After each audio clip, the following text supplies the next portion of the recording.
자, 1번에 보니까 학문적 성격에 관한 기술이다. 틀린 걸 구하래요. 틀린 걸 찾으라는데.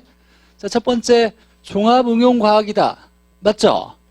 자, 우리가 해당되지 않는 걸 기억해놔야 돼요. 추상적, 그 다음에 자연과학, 기초과학, 순수과학은 관련이 없다. 이렇게 외웠죠. 자, 부동산학은 부동산 활동과 부동산 현상을 연구한다.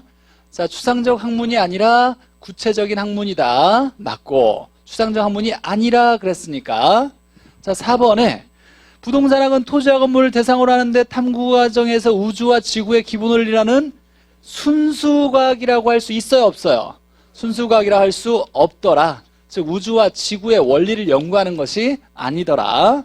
4번이 틀렸고. 자, 5번에 자, 의사결정 접근 방법이라고 나왔어요. 의사결정식 접근. 자, 그러면 뭐가 나와야 돼요? 이윤의 극대화, 부의 극대화 이렇게 나와야죠. 자기 이윤의 극대화를 위해 행동한다는 가정에서 출발해서 접근한다. 맞는 얘기죠? 자, 그래서 4번에 순수과학, 여기에 자연과학, 기초과학 이런 말 들어가면 안 되는 거죠. 4번이 틀렸고. 자, 경제적 개념에 해당하지 않는 거.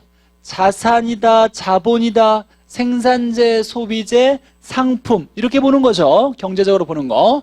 자, 자연으로 보는 것은 이건 물리적, 기술적으로 부동산을 보는 거예요. 2번이 틀렸고. 3번에 자, 법적 개념은 무형적 측면. 맞아요? 자, 유형적은 딱 하나밖에 없죠. 기술적, 물리적이라고 하는 것만 유형적이고 법률적, 경제적은 무형적이에요. 그러니까 법적 개념은 무형적, 맞는 얘기고. 자, 좁은 의미, 협의의 부동산은 민법에서 정의하고 있는 토지 및 정착물. 맞죠? 자, 준부동산은 자, 부동산과 유사한 공시 방법을 갖춘 그냥 부동산이 아니라 뭐라고 나왔냐면 넓은 의미의 부동산에 해당한다. 맞아요? 맞죠? 이게 뭐냐면 광의의 부동산에 포함된다. 이건 맞는 거예요. 근데 이 말이 없으면 맞아요? 틀려요? 틀린 거예요. 준부동산은 동산 등이다. 이렇게 나오거나 광의의 부동산에 포함된다. 이렇게 나와야 돼요. 자, 4번에 토지와 건물이 독립된 객체인데 어찌어찌 하다 보니까 하나로 결합되어서 이를 인식할 때 복합 개념의 부동산이라고 해요? 아니죠. 이걸 뭐라고 한다? 복합 부동산이라 그랬어요. 토지와 건물을 합쳐서 이루는 말은 복합 부동산. 복합 개념의 부동산 나오면 법경기 이렇게 나와야죠. 자, 5번에 부동산의 물리적 개념은 물리적으로 본다라는 거, 기술적으로 본다는 거. 자, 유형적 측면을 이해하는 데 도움이 돼요? 맞죠? 물리적, 기술적은 유형적. 자, 독립정착물, 독립정착물이 아닌 것은 이라고 물어봤어요. 즉, 토지와 독립된 것. 자, 이 독립된 것은 독립정착물을 얘기하는 거예요. 토지 소유권과 별개의 소유권이 인정되는 독립정착물이 아닌 거. 네 가지가 뺀 나머지죠. 즉, 건물, 그 다음에 등기된 임모, 명인방법의 수모, 재배되고 있는 농작물. 자, 국어는 얘는 종속정착물 이렇게 되겠네요. 3번이 틀렸고. 자, 5번에 정착물에 대한 설명으로 틀린 거. 1번에 보니까 용도에 맞게 부착했대요. 맞아요? 이유가 있는 거죠. 용도에 맞게 부착했으니까 맞고. 자, 임차인이 장착한 물건. 자, 이거 잘 봐야죠. 임차인이 건물에 장착한 물건은 정착물로 간주해요, 안 해요? 안 하죠. 정착물이 아니니까 부동산으로 취급하지 않는다. 뭐라고 한다? 동산이라고 한다. 누가 부착해야 돼요? 임대인이 부착해야 돼요. 2번이 틀렸고.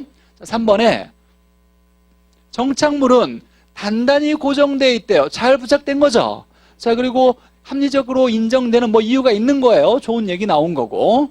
정착물은 계속적으로, 항구적으로, 영구적으로. 맞죠? 자, 5번에 정착물은 토지와 다른 것으로 간주되는 거. 이게 뭐예요? 토지와 다른 것으로 간주되는 정착물. 독립정착물과 토지의 일부로 간주되는 거. 뭐? 종속정착물로 구분할 수 있다라고 얘기하는 거예요. 2번이 틀렸고. 6번. 자, 토지의 설명으로 틀린 거. 부지는 어떤 용도로 사용되는 하천, 도로, 바닥 토지, 포괄적 용어다. 맞아요? 맞죠? 획지는 가격 수준이 비슷한 일단의 토지 덩어리, 토지이다. 맞죠?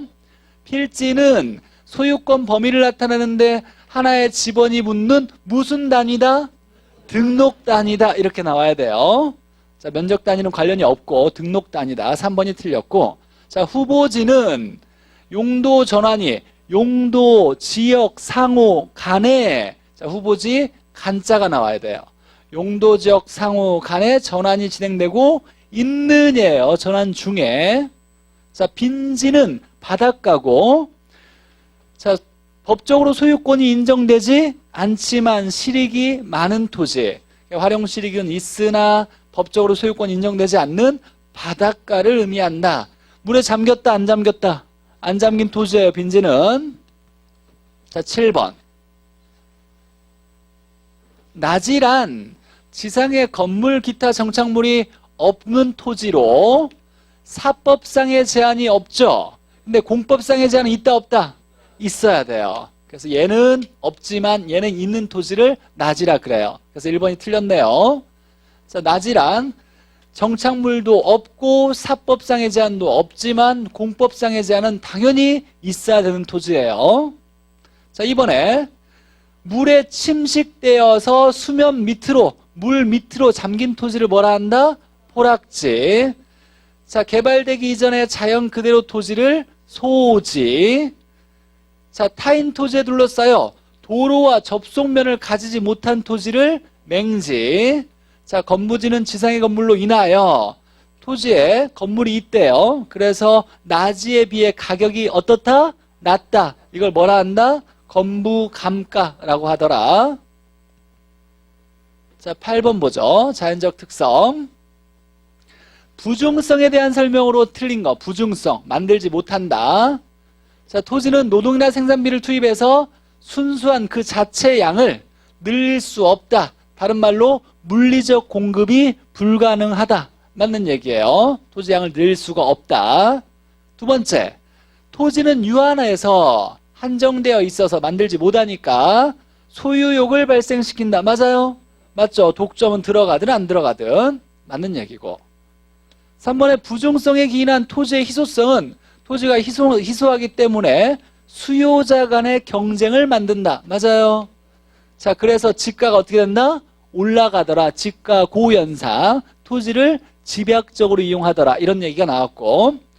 자, 부중성으로 인해서 물리적 공급량을 증가시킬 수 없다. 맞죠?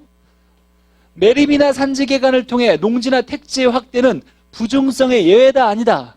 부중성과 관련이 없더라. 예외가 아니고 부중성 예외는 없어요. 이건 뭐냐면 매립이나 산지 개간은 용도의 다양성으로 인한 용도 전환을 통한 경제적, 용도적 공급을 증가시킨 걸 얘기하는 거예요. 부중성과 관련된 게 아니라 용도의 다양성과 관련된 거예요. 용도 전환을 통해서 경제적 공급을 늘린 거예요. 자, 9번. 소유함으로써 생기는 자본이익과 사용이익을 발생시킨다. 좀 애매한데. 자, 소유함으로써 그냥 이건 빼고 자본이익과 사용이익. 이 자본이익은 자본이득이라고도 하고 사용이익을 소득이득이라고 해요. 이 두 개를 발생시키는 거 영속성. 자, 가치는 아직 정확히 안 배웠고 소모를 전제로 하는 재생산 이론을 배제시킨다. 소모가 되지 않더라. 그래서 소모를 전제하는 것은 적용시킬 수 없더라라는 거 영속성. 자, 여기에 자본이득, 사용이득을 소득이득이라 그래요. 두 가지를 얻을 수 있는 거 영속성. 자, 10번. 자, 기억해. 부동산 활동을 국지화시키더라. 즉 지역적으로 특화되어서 지역마다 다르게 하더라. 무슨 성? 부동성. 최유효 이용과 토지 공개념의 근거. 부중성이죠. 만들지 못하다 보니까 한정돼 있다 보니까 공익을 위해서는 개인이 일부 희생할 수 있어야 된다. 토지를 운 좋게 차지했다면 가장 좋은 방법으로 이용해야 된다. 자, 그 다음에 대상 부동산과 다른 부동산의 비교를 어렵게 하고 정보가 숨겨져 있거나 상품 간의 대체가 불가능하게 한다. 무슨 성? 개별성. 답은 1번 되겠네요. 자, 그리고 이제 앞으로 우리가 수업 중에 열심히 공부해서 학습, 일일 학습 문제는 다 맞을 수 있도록 해야 되고, 시험 볼 때 틀렸다 하더라도 뭐 슬퍼할 일은 아니에요. 왜 틀렸는지를 집에 가서 복습하면 돼요. 이렇게 좀 정리해 나가면서 8주차로 우리 기본서 같이 공부를 할 거예요. 고생하셨고 다음 주에 뵙겠습니다.